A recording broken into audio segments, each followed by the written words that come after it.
Magnus is back, and he's kicking everyone's ass! I am Haru Ren. Welcome to my review of episode 4 of Evolutions. So spoiler warning, if you haven't seen this episode yet, go back and watch it now. But if you have, sit back, relax, and enjoy my review of Evolutions episode 4. The first part is Magnus is back. Dan is sleeping in class again, but as the episode title suggests, Magnus is actually back and he is the new instructor for the academy. During a training demonstration, Magnus is told to demonstrate a new power he has apparently obtained, I guess not telling us or showing us how as usual. At this point, Magnus getting stronger and not giving us the experience of him getting stronger is a common running gag in the show now. Where have you been? That isn't any of your business. Who will be joining our faculty as of today? Mr. Magnus. I thought Magnus's last name is Black. Wouldn't he be called Mr. Black then? I will need an opponent. As the Academy's #1 student, I will... No. You, Dan Kuzo. I don't think he'll make a good example for the rest of us. I have made my decision. End of discussion. I like how it's taking Dan like 4+ episodes to get back at Athena, but Magnus shuts her down in like 5 minutes. He's truly a badass. So Dan and Magnus are having a brawl where we see Nilius' elemental form. Drago versus Nilius? Never seen that before. I'm interpreting that line to be sarcasm, even though Winton's animation doesn't look like it. I think this scene was supposed to be acknowledging Nilius' change in appearance. I mean, even Ajit and Shun look shocked here. I have no idea what is going on with this season's production. So during the battle, Drago evolves into strength mode, but Magnus pulls the Uno reverse card and evolves Nilius into strength mode as well, which is just his platinum toy. But actually, if you look at Magnus' rolling animation, they actually have him holding the real-life ball design. That is pretty neat. But holy crap, Nilius' monster form looks like an abomination! However, his attack animations are awesome to look at. Just before Magnus can show off another new power, the alarm goes off and a new elemental surge is close to the academy, so the elemental brawlers go with Magnus to stop it. I guess it's a raging Aquos Cricelios with elemental energy or something. They don't at all explain what's happening here. When the elemental brawlers consisting of Chet, Athena, and Callie can't handle the Aquos Cricelios, Magnus summons Widow and even evolves Nilius into speed form, which is the Nilius Evo toy design in real life, and it looks glorious. What in the... What is that form? Drago's mouth does not move here. Nilius' speed form looks like Nilius just had bad posture though, but it's actually so interesting that Magnus can evolve and summon Nanogon at will, almost like he has completely mastered and became completely in control of all the elemental energies. Why do we gotta depend on Academy students to fight elemental storms? Just send Magnus to do it! Now if only they would touch on the when and how, that would be great. But yeah, pretty much just to save you all the time, this was in fact a Magnus being badass episode. But we actually gotta tease this episode basically confirming Marlo Faustus is actually the villain of the season, and they're not at all being subtle about it. Truly magnificent. We continue with Athena's Wish. Dan is trying to achieve speed mode, but keeps getting strength instead. Okay, the audio syncing is completely off here. Listen to this!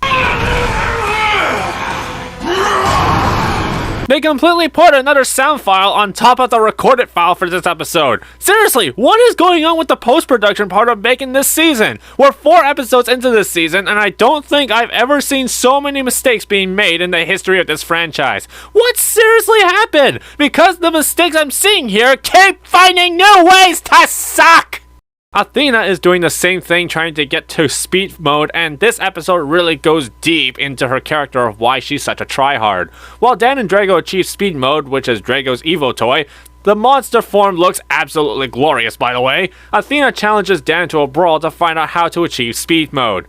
This is getting repetitive! When Dan goes into strength instead of speed, Athena thinks Dan is making fun of her and she gets extremely angry, causing her to go into a frenzy. We actually get to go deep into the history of her character, which really supports the analysis I had in my last review of her. She was always the smartest and the best at everything she did, and because of that arrogance, people don't like her and she feels alone. The only one that seemed to understand and even want her to help is Marlo Faustus. And when the elemental storms destroyed her school, I'm gonna assume that's the case, this. She teamed with Blitzfox and made a vow to save the world. It's no wonder she gets angry all the time when she can't succeed at what she does. She puts the pressure onto herself so much that she can't even handle it.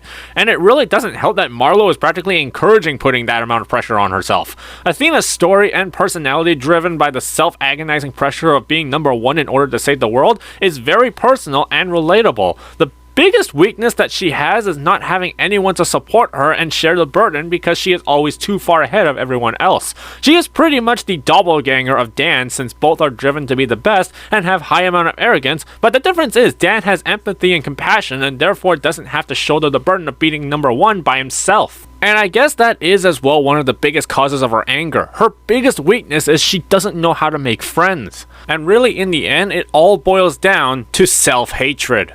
Athena really does truly seem like the breakout star of this season, and it's only been 4 episodes, but I really feel like this is the conclusion of understanding her character and what she's about. So when Athena goes into rage mode, she gets Sith Lord eyes. But why?